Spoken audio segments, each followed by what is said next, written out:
Welcome back to the deep dive. Today, we're venturing into something really fascinating, incredibly complex, the human brain. Yeah, it doesn't get much more complex than that. Exactly. And our mission today is to understand how we can actually, listen in on its electrical conversations. How do we make sense of all that activity? It is quite the challenge. It is, and we're going to dive deep using this really interesting source, an interactive brain EEG simulation and analysis tool. Ah, okay. So a simulation to help visualize things. Precisely. And it tackles this core problem in neuroscience, you probably heard of it, the cocktail party problem. Oh, yeah, definitely. Trying to focus on one voice in a noisy room. Right. But apply that to the brain. You've got countless brain regions all sort of talking electrically at the same time. How on earth do you pick out one specific signal when everything's mixed together? And that's the fundamental issue with EEG, electroencephalography. Tell us a bit more about that, the basics of EEG. Sure. So EEG uses electrodes. You place them on the scalp, and they measure the electrical activity firing off in the brain. But here's the catch. Each electrode isn't just listening to the bit of brain right underneath it. No, it picks up a mixture of signals from lots of different areas, some near, some maybe a bit further away. It's like putting a microphone in the middle of that party.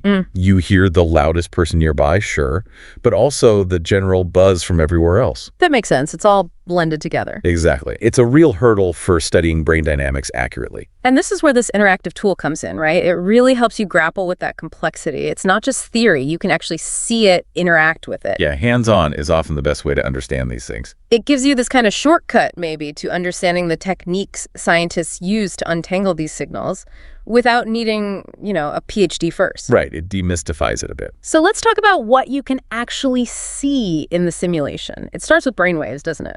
It does. And it visualizes the main types really well.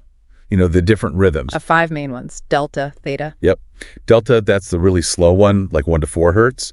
Dominant when you're in deep, dreamless sleep. Okay. Then you've got theta, bit faster, 4 to 8 hertz. That's linked more to drowsiness, maybe light meditation, memory stuff. Right, I've heard of theta for memory. Then alpha, 8 to 13 hertz.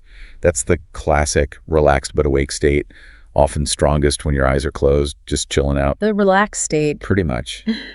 Then we get faster, beta waves, 13 to 30 hertz. That's your brain when it's busy, active thinking, focusing, solving problems. So like right now, for us, probably lots of beta. Hopefully, yeah.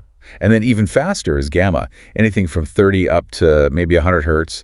That's linked to higher level processing, integrating information, maybe even aspects of consciousness itself. It's pretty high frequency stuff. Wow. And the simulation lets you see these different states. Yeah, that's what the presets are for. Click relaxed and boom, you see this prominent alpha wave activity. Then switch it to active task and you'll see the faster waves, beta and gamma, really take over. It visually shows that shift in mental state. That's pretty cool. What about the noisy data preset? That's crucial too.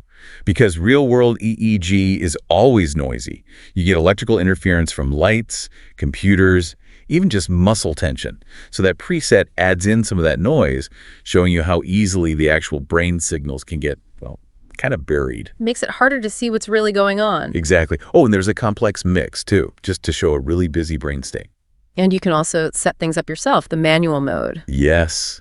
That's a great feature. You can click on the head diagram, place up to 5 different signal sources wherever you want. Yeah. And then you immediately see how the strength of the signal picked up by each electrode changes based on how close it is to your source. So it really demonstrates that spatial mixing problem. Closer source, stronger signal at that electrode. Precisely. It hammers home why just looking at one electrode's reading isn't the full picture. Okay, so we see the problem, the mixed signals. Now, how does the simulation show the solutions? The analysis modes. Right, the ways we try to fix that cocktail party problem. So the default view is raw signals. Which is just the messy mix, as recorded. Yep, just like the microphone picking up everything. Then you can try apply PCA. Principal component analysis. Sounds technical. It is, but the concept is about finding the biggest patterns, the main directions of variance in the data. In the simulation, it sort of simplifies this.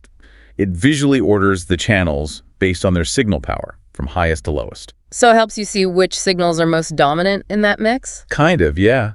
It's a way to reduce the complexity and highlight the strongest components, a first step. Okay. But then there's ICA. Ah, yes, independent component analysis. Right. This is much more powerful for actually separating the sources. Like trying to isolate each voice at the party. That's the goal. ICA algorithms try to mathematically unmix the signals recorded at the electrodes back into their original independent sources.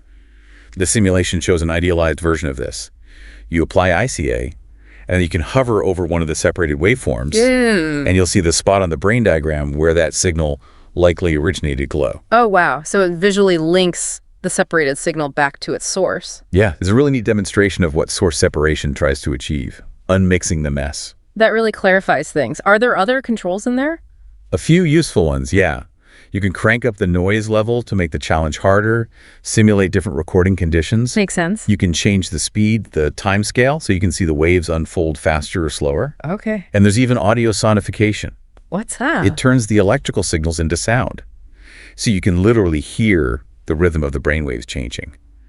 Gives you another way to perceive the data. Huh. Auditory feedback.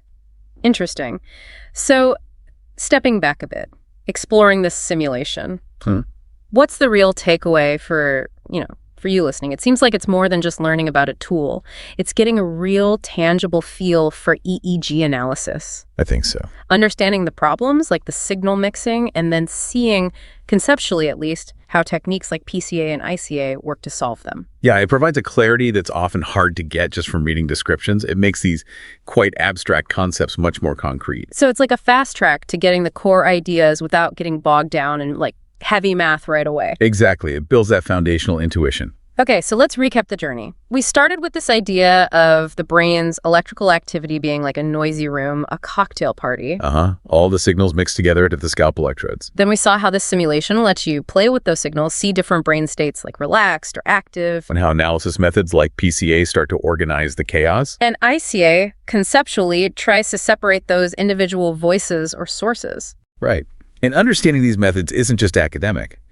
It's really crucial if you want to grasp how researchers actually study brain activity today.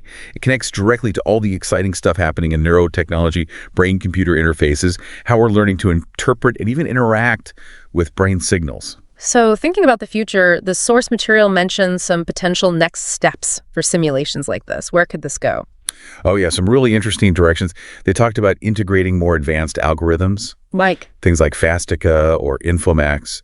These are algorithms used in real research for what's called blind source separation, meaning they try to unmix the signals even without knowing where the sources are beforehand.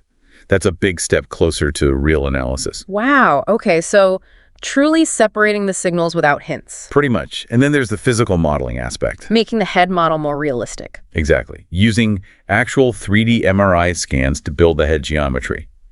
And employing techniques like FEM, the finite element method. Yeah, it's a way to simulate much more accurately how the electrical signals actually travel through the different layers, the brain tissue, the skull, the scalp, which all affect the signal before it reaches the electrode. So adding real physics and anatomy into the simulation. Right, making it much more biophysically realistic. What else? Artifacts. Yes, that would be huge.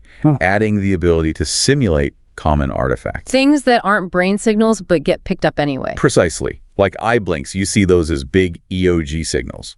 Or muscle tension from clenching your jaw, that's EMG. These contaminate real EEG all the time, so letting users practice spotting and maybe even removing them in the simulation would be incredibly valuable training. Yeah, I can see that. Learning to clean up the data. And the ultimate step, maybe, would be allowing users to upload and analyze real EEG data within the tool. So bridging that final gap between the simulation and actual research or clinical practice. That would really complete the picture. So it really makes you think, doesn't it? This rapid progress in simulating, analyzing, understanding brain signals, what does it all mean for our future? It's a big question. How could these advancements change things like, say, brain-computer interfaces, or how we understand something as fundamental as consciousness? Or even personalized medicine, maybe treatments tailored based on an individual's specific brain activity patterns. And maybe just as importantly, how can tools like the one we discussed keep making this incredibly complex science more understandable, more accessible for you listening, empowering more people to engage with it? That accessibility piece is key, I think. Definitely something to ponder. We really encourage you to keep exploring these areas. They're only going to become more relevant.